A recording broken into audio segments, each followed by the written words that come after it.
उसे जानना था कि आखिर ये कच्चा कलवा है क्या भला। तो आखिर ये कच्चा कलवा होता क्या है?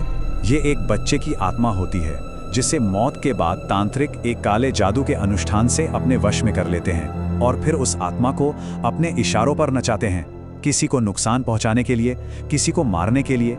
मतलब ये सिर्फ एक आत्मा नहीं बल्कि एक बेहद खतरनाक हथियार है।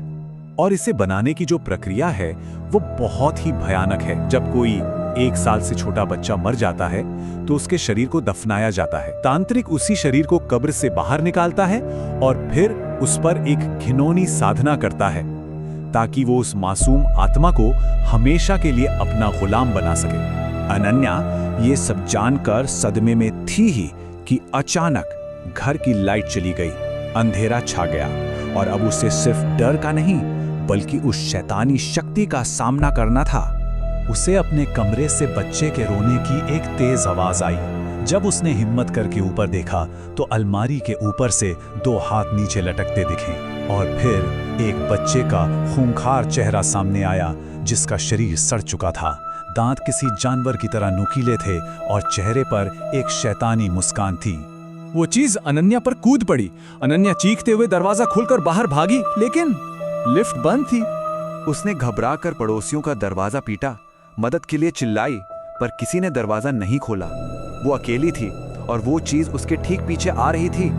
वो भागते भागते सीढ़ियों से नीचे सोसाइटी के गेट पर पहुंची। गार्ड उसे देखकर ऊपर फ्लैट की तरफ भागा।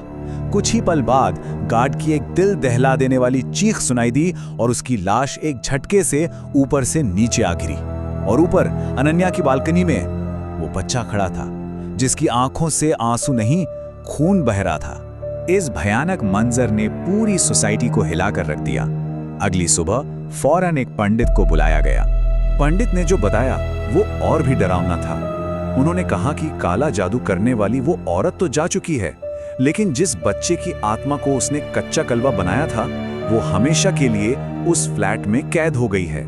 अनन्या ने तो उसी दिन वो फ्लैट और वो शहर ही छोड़ दिया और उस फ्लैट को हमेशा हमेशा के लिए सील कर दिया गया ताकि वो खतरनाक आत्मा कभी बाहर ना आ सके। अनन्या उस अपार्टमेंट से तो बच निकली, पर एक सवाल आज भी बाकी है। क्या कोई इंसान ऐसे खौफनाक मंजर को देखने के बाद कभी अपनी पुरानी जिंदगी में वापस लौट सकता है, या कुछ यादें हमेशा के लिए हमारी रूह पर अपना निशान छोड़ जाती हैं?